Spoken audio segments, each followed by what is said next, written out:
Welcome to our community. Susie Thomas here with you this morning, and we are visiting with Stephen Brody. He is from Wycliffe Associates.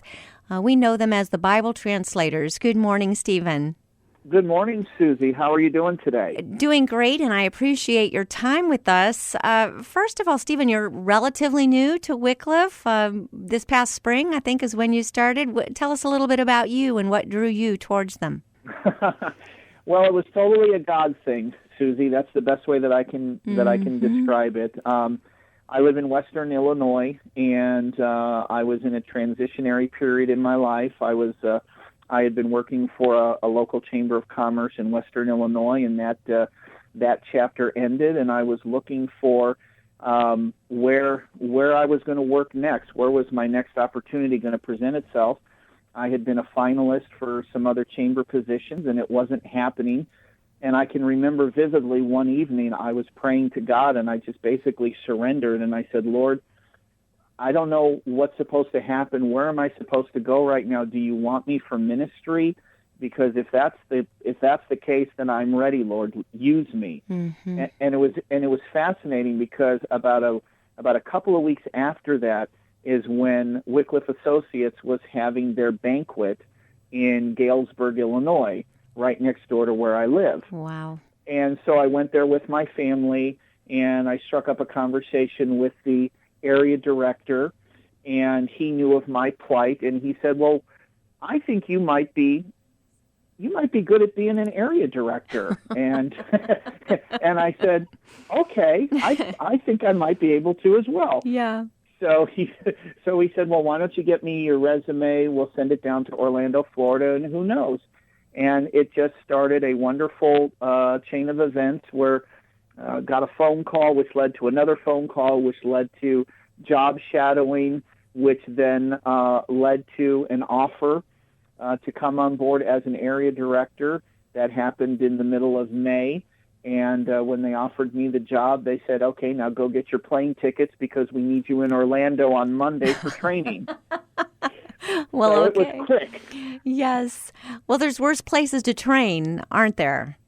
Yes. Now, I wouldn't have wanted to train, a few weeks ago with Hurricane Matthew. Right. No kidding. That time of year in May, it worked out very well. Oh, that's so fun. Really wonderful. And welcome on behalf of Wycliffe. Welcome. I'm sure Thank they you. are so happy to have you on board. Tell us, I'm sure you've had to do some real quick, cramming for the exam and getting up to speed. Tell us a little bit, for those who might not be familiar, a little bit about the history of Wycliffe and what they've done over these past 5 decades. Yeah, no problem. Well, Wycliffe Associates was founded in 1967. We're going to celebrate our 50th anniversary next year. And it was an outgrowth of Wycliffe Bible Translators. Wycliffe Bible Translators, I'm sure probably most people have heard of. They've been around since either the 30s or the 40s, depending on who you talk to. Mm-hmm. And some members of Wycliffe Bible Translators decided that they wanted to create a separate nonprofit organization that would focus exclusively on raising financial, technological, and volunteer support for the work being done with Wycliffe Bible Translators, because the belief was is they didn't want to have the missionaries be distracted from the work that they were being called to do. Mm-hmm. And so if there was another organization that was dedicated to providing those tools and technology, then that could be accomplished while at the same time those out in the field could accomplish what they were called to do. And so that's how Wycliffe Associates started. And a year later, in 1968, is when the banquets started.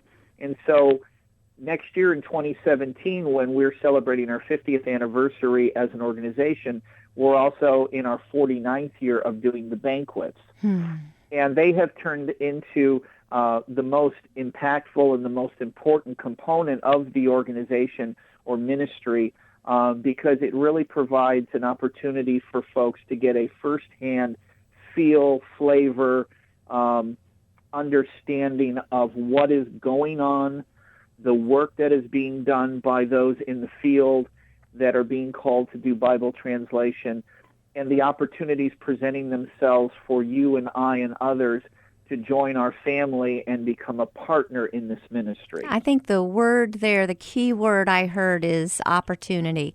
I can't think of a more important and awesome effort to be involved with than taking the Word of God to all the people groups who do not yet have a Bible. So I'm sure these banquets are fundraising and important in that sense, but also just giving people the opportunity to plug into such an amazing achievement. What's the response there? I'm sure you don't have any trouble getting people to come on board.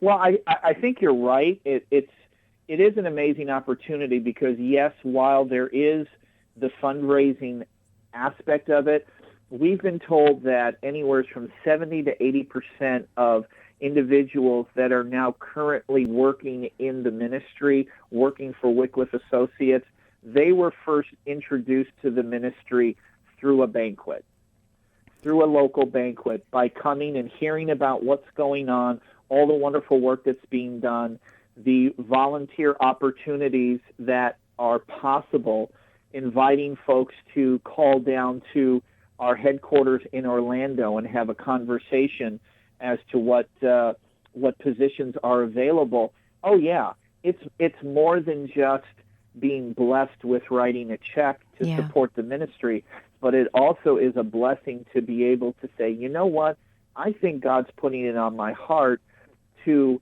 offer myself. And so now I would like to be able to, God has carved this period in my life where I can maybe go down to Orlando during the wintertime and help out in some area, or maybe I can go overseas for a few weeks and participate in a workshop or participate in some other activity. So yeah, you're absolutely right.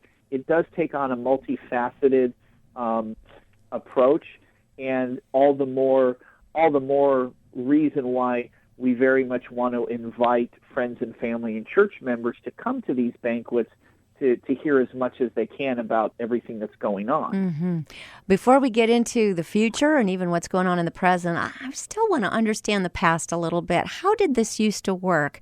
Did you used to be able, or you had to find someone who spoke a language?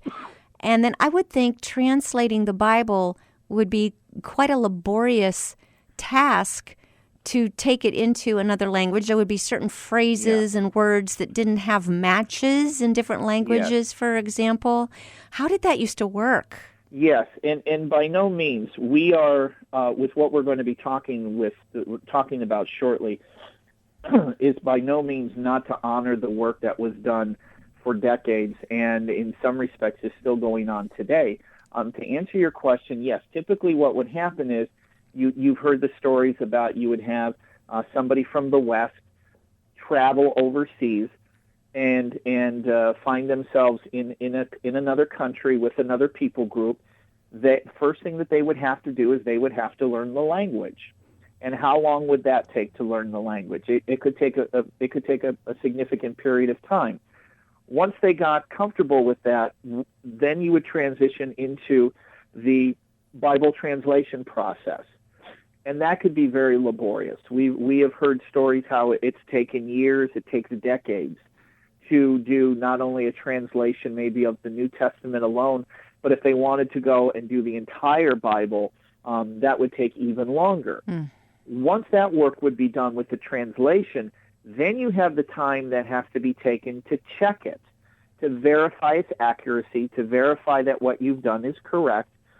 That may or may not be done locally. That might have to be shipped overseas somewhere for somebody else to take a look at. Wow. And then at that point, once all of that has been approved, then comes the printing of the Bible. And that goes probably to another source also. So you're talking that there are perfect examples where a translation project may have taken 20 to 30 years to do, at a cost anywhere from $1 million to $2 million to fully fund that missionary being in country, doing all of that work from beginning to end. Wow. And then to get the Bibles into the hands of the people, who may or may not know how to read that language, then there's more education that needs to take place.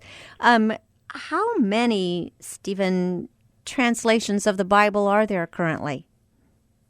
Any guess?